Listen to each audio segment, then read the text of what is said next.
Hello, welcome to the Divinely You podcast, as well as Sarah Divinely You on YouTube. We are live in the, excuse me, we are live also in the Facebook group called Blind Outreach Resource Network, or Reborn, as I'm calling it. I think it's kind of catchy. Thank you guys so much. Oh my God. My YouTube channel is catapulting and I'm very thankful and more pleased.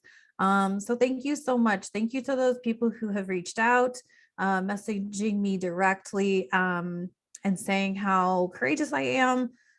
I just want to say to that, it's not, my courage is not about being low vision and having weird looking eyes and being on camera and hope to God I do it right. I see sighted people fuck it up all the time, so I don't really worry.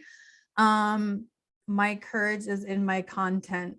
It terrifies me to put out the messages that I'm putting out right now. Okay. But I think I got over the whole visual thing on camera because I've been doing Instagram stories for however many years. I don't know, 3, 4, it's gotta have been 5 years I've been doing Instagram stories. So I kind of got over the whole, my face doesn't look right thing. I don't use filters because filters actually do make my face look like certain filters, like at the cartoony character filters, those made me look really embarrassed and I didn't like that. But as far as being courageous to be visually on camera, that's not so much it. It's what I'm talking about that actually scares the hell out of me. So let me give you a little reason why I'm doing what I'm doing. In the last 2 years, I could even go back and say since 2016, I have been losing friends.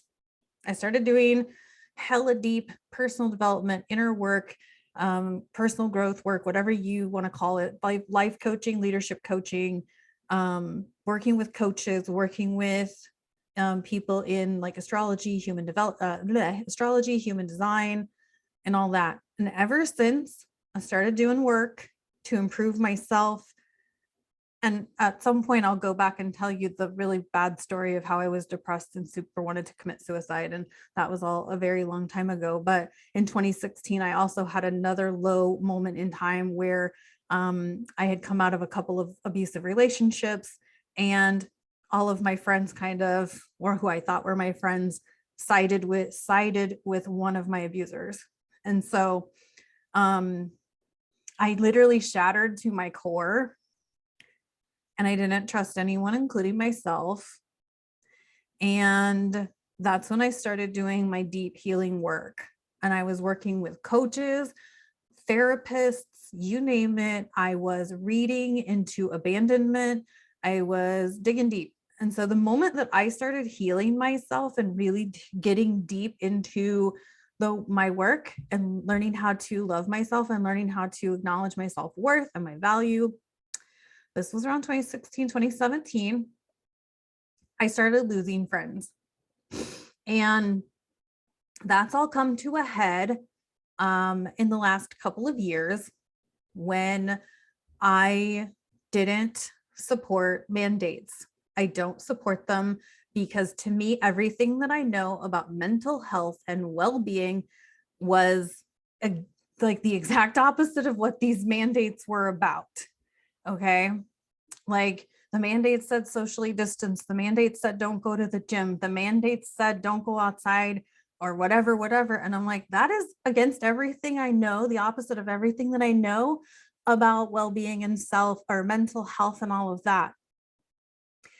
And I've also been through a couple of abusive relationships, and I noticed a cycle of abuse immediately because of how confusing the cyclical conversations were coming from the mainstream media and the whoever's.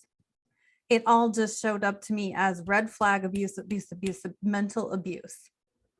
And so when I come to you courageously, it's because I've literally been shamed, guilted, unwelcomed into literally every friendship group I have, especially in the blind community. Basically everyone has said you are a horrible human being because you don't comply with the mandates.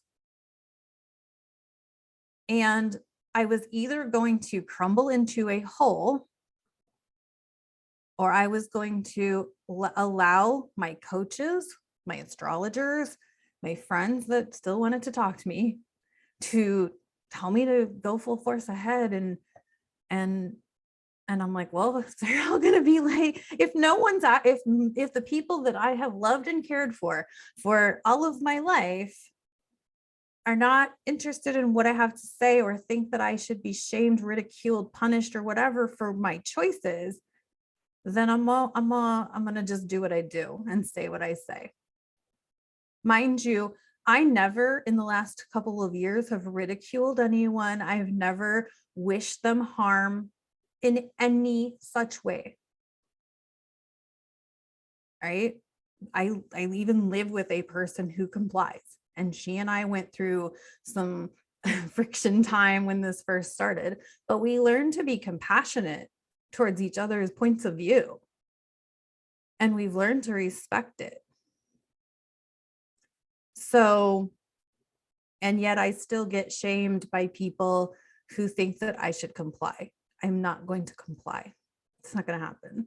So at this point, I show up courageously, because it's either this, I want to do it this way. I would rather do this. I would rather show up courageously on camera, on YouTube, on Facebook, and in front of a whole bunch of people who, I mean, my YouTube has like 12 subscribers. It had 3 when I first started doing daily posts. So thank you to all of the 9 extra people who have come into my YouTube world. I love you. I appreciate you so much. I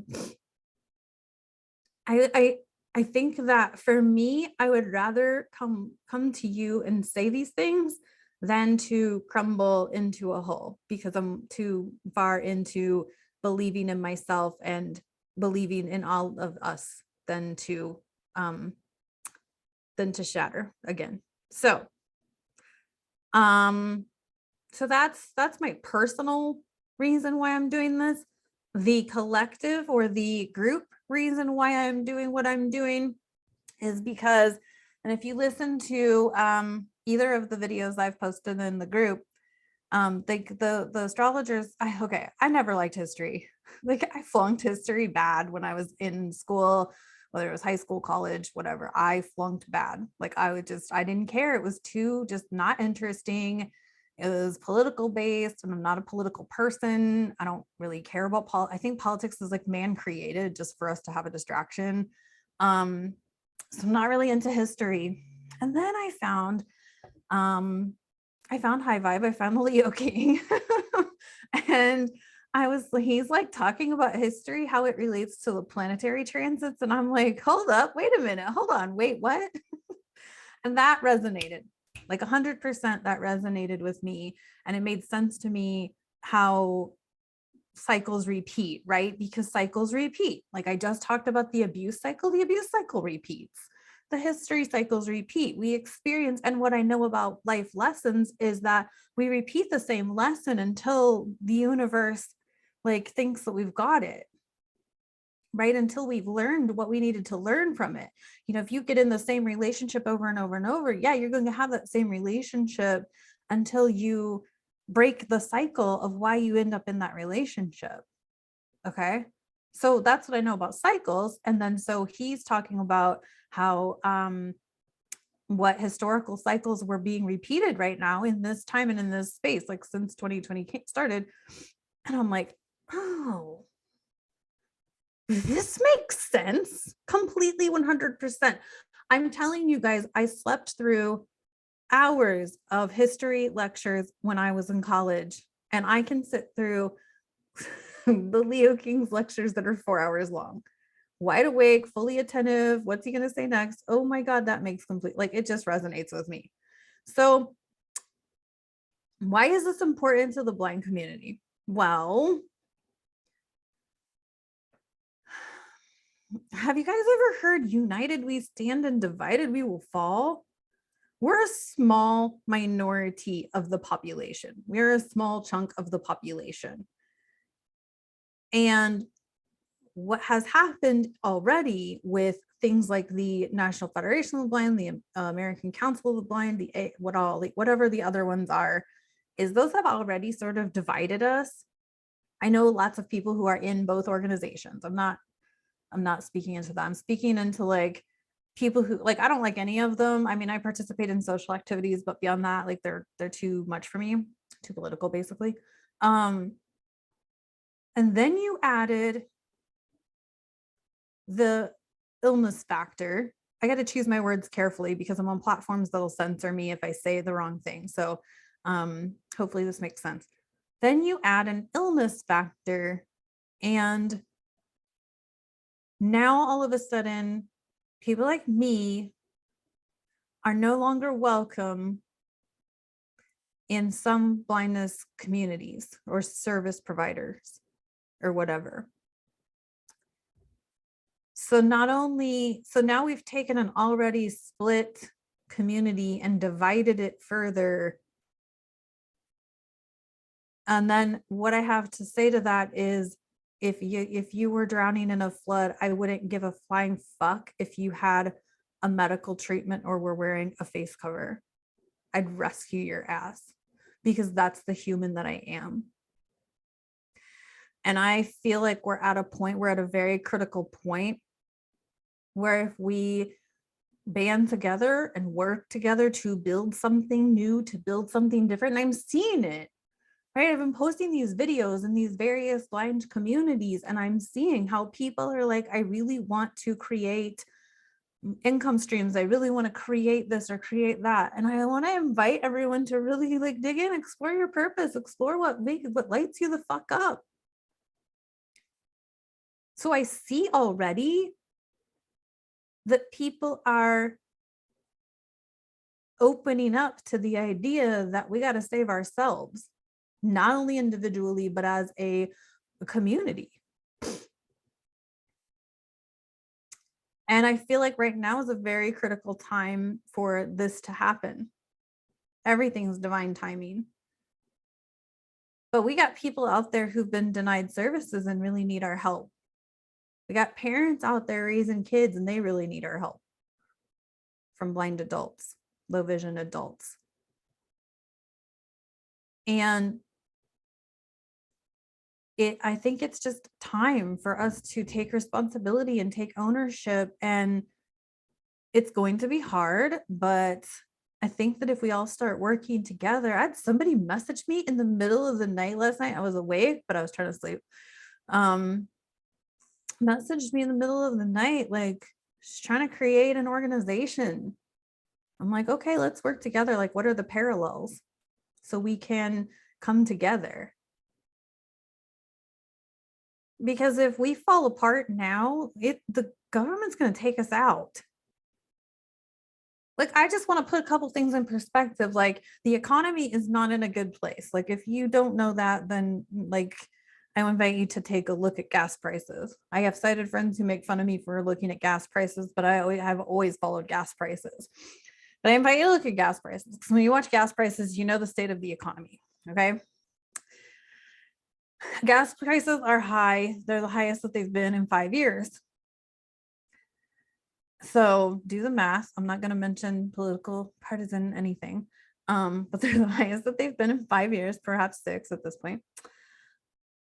And other things are increasing in price. Groceries are increasing in price. We're about to have a freedom convoy in the United States to DC. Things aren't going to get easier economically, and we have people on fixed income. If I'm one of those people, are you one of those people? Like, that's why I'm on this channel every fucking day talking about my products, my services, what I have available to be sold, like my crochet stuff, essential oils, coaching services, Reiki. That's why I'm on here every day talking about this stuff. I'm hustling. So here's my invitation. If you are like, the economy is not going to get better, right? There were astrological transits in 2020 that indicate that the economy is not going to get better anytime soon. It's going to make a massive transition, and it could mean the loss of Social Security, the loss of supplemental security income, the loss of Social Security disability income. It could mean that. Frankly, that scares the bejesus out of me. Like, have I done enough work to create an income stream for myself to be okay if that collapses? So here's my invitation for those of you on YouTube, for you in the group listening, for whoever sees this video, hears this podcast. My invitation is that if you want to be on this show and talk about, I already have ideas. So I'm a crocheter and a crafter. So I would love to have some other crafters hop on here with me and talk about your stuff, like what products, what stuff you do, what do you make? You a knitter, a crocheter? Do you, I don't know. I don't do a lot beyond yarn shit. I would love to do more beyond yarn shit, but I'm a nomad, so I don't have a lot of I don't keep a lot of craft stuff, which is what. And so anyway, but like, what else do you do? Do you do like decoupage, or I know one of my friends makes wreaths and things like that she sells. And we have Etsy stores, and some of us have Shopify. Look, get on here. Let's talk about it. Share these videos. I would love to get people on here talking about accessibility and how you use it. I'm a tech savvy person. For me to sit here and talk about accessibility, I'm an expert. I'll use that term loosely. I don't work in the field, but I'd say I'm an expert because I do use multiple features, but not everybody's as savvy as me. Do y'all want to get on here and talk about how you use your device? Because it's probably vastly different than what I'm demonstrating. Show these small businesses that are watching these videos how you use your device. That's very different than how I use mine.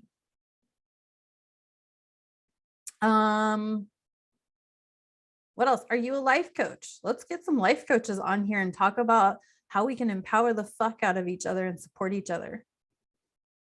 So this is my invitation. If you are blind, low vision, visually impaired, however you identify yourself, let's get some collaborated episodes up and on here and share them and get your products, get your services out there. So